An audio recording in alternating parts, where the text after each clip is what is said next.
அந்த ஜெயிலில் இருந்தவர் இப்போ ஒரு ஆடியோ ஒன்று இணையதளத்தில் வைரலாகி வருது. நீங்க எல்லாம் கேட்டிருப்பீங்க. யாரு?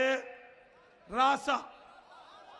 திமுகவினர் கனிமொழிக்கு காட்டிய அக்கறையை ராசாவுக்கு காட்டவில்லை. கனிமொழி கைதாகும் வரை ராசா கட்சி நிர்வாகிகள் யாரும் எட்டி பார்க்கலை என்று ஆதங்கப்படுறார். அந்த சொல்றார், சமூக நீதி பேசும் திமுகவில் சாதிய பாகுபாடு இருப்பதை அப்பட்டமாக ஒத்துக்கொள்கிறார். கலைஞர் டிவிக்கு பணம் சென்றதை ராசா ஒப்புக்கொள்கிறார். கலைஞரின் இறுதி காலத்தில் ஸ்டாலின் அவரை கைதி போலத்தான் வைத்திருந்தார். ஸ்டாலின் கட்சியை கைப்பற்றி விட்டார் என்கிறார் ராசா. எவ்வளவு மோசம்! யார் சொன்னது? திமுகவில் இருக்கின்ற எம்பி சொல்றாரு, முன்னாள் மத்திய அமைச்சர் சொல்றாரு. யாரு?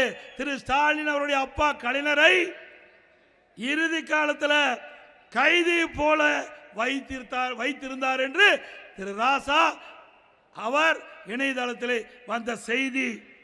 கலைஞரின் இறுதி காலத்தில் ஸ்டாலினுக்கும் கனிமொழிக்கும் பிரச்சனை ஏற்பட்டது. அதன் காரணமாகவே இப்போது கனிமொழிக்கு சட்டமன்றத்தில் போட்டியிட வாய்ப்பு கிடைக்கவில்லை என்று அந்த செய்தியில் சொல்றார். ஸ்டாலினுக்கு தான் பெரிய பிரெயின் என்ன மூளை இருக்கிறதா? டெல்லிக்கு போனால் இங்கிலீஷில் கிழித்து விடுவாரா? அவர் தன்னை பெரிய ஆள் என்று நினைத்து கொண்டிருக்கிறார். அவர் கனிமொழியை ஒரு நாளும் நம்ப மாட்டார். இது ராசா சொல்றார். என்னை எப்போதும் கட்சியில் வெளியே தள்ள முடியாது. என்னை எப்போதும் கட்சியில் இருந்து வெளியே தள்ள முடியாது. என் செல்வாக்கு, என் கம்யூனிட்டி, என் அறிவு என்று எதையும் வெளியே தள்ள முடியாது என்று ராசா சமூக வலைதளத்தில் பரவலாக வைரலாக பரவி வருகிறது. அப்ப இன்றைய முதலமைச்சர் திரு ஸ்டாலின் அவர் அப்பாவை எப்படி வச்சிருந்தாரு? கைதி போல வச்சிருந்தாரு. சொந்த அப்பாவே அப்படி வச்சிருக்கிறவரு நாட்டு மக்கள் என்ன பாடுபடுத்துவார் சிந்திச்சு பாருங்க. நாங்க அப்பொழுதே சொன்னோம், யாரு நம்பல. இன்றைக்கு பூனைக்குட்டி வெளியில வந்து விட்டது. உண்மை செய்தி வெளியில வந்து விட்டது திரு ராசா மூலமா. இன்றைக்கு புதுசா அறிவிப்பு வெளியிட்டார். ஏற்கனவே இருக்கின்ற அறிவிப்பு தொங்கிட்டு இருக்குது. இன்றைக்கு கிராமத்தில் சொல்லுவாங்க, கேட்கிறவர்கள் அதுக்கு மேல நீங்களே முடிவு பண்ணு. என்ன தமிழ்நாட்டு மக்களை பற்றி அவ்வளவு எளிதா இட போடுறீங்களா? தமிழ்நாட்டு மக்கள் அறிவு கூர்மையான மக்கள். எது சரி எது தவறு என்று சீர்தூக்கி பார்த்து இட ஓட்டு தீர்ப்பளிக்கக்கூடிய ஆற்றல் மிக்க மக்கள் தமிழ்நாட்டு மக்கள். ஸ்டாலின் அவர்களே, கடந்த முறை கவர்ச்சிகரமாக அறிவிப்பை வெளியிட்டு மக்களை ஏமாற்றி ஆட்சிக்கு வந்துட்டீங்க. இந்த முறை அது நடக்காது. உங்களுடைய உண்மையான முகத்தை மக்கள் பார்த்து விட்டார்கள். இனி உங்களுக்கு தமிழகத்திலே வாய்ப்பில்லை.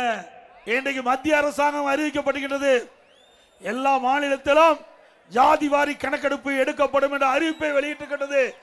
அதை தமிழகத்திலே நடைமுறைப்படுத்தப்படும். ஜாதி வாரி கணக்கெடுப்பு தமிழகத்திலே நடைமுறைப்படுத்தப்படும். தமிழ்நாட்டுக்கும் டெல்லியில் என்டிஏ அங்கதான் போட்டியா. இப்ப எங்க தேர்தல் நடக்குது சொல்ல? எங்க நடக்குது? தமிழ்நாட்டில் நடக்குது. என்ன தேர்தல் நடக்குது? சட்டமன்ற தேர்தல். இது கூட தெரியாத ஒரு முதலமைச்சர் ஸ்டாலின் அவர்கள்.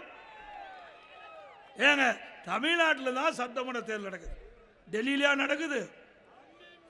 ஏங்க, நம்மை பற்றி குறை சொல்வதற்கு அவரால் ஒன்று கண்டுபிடிக்க முடியல. அதனால பாரதிய ஜனதா கட்சியை விமர்சனம் செய்கின்ற மாதிரி என்டிஏ கூட்டணி வச்சு இன்னைக்கு விமர்சனம் செய்திருக்கார். தில்லு திராணி தெம்பு இருந்தா அண்ணா திமுக பத்தி பேசு, நாங்க சரி எங்க தொண்டை பதில் சொல்லுவோம். எந்த திராணியும் இல்லாம சட்டமன்ற தேர்தல் இப்ப நடக்குது. இன்னைக்கு சட்டமன்ற தேர்தலில் அண்ணா திமுக வெற்றி பெறும் 100% அவருக்கு தெரியும்.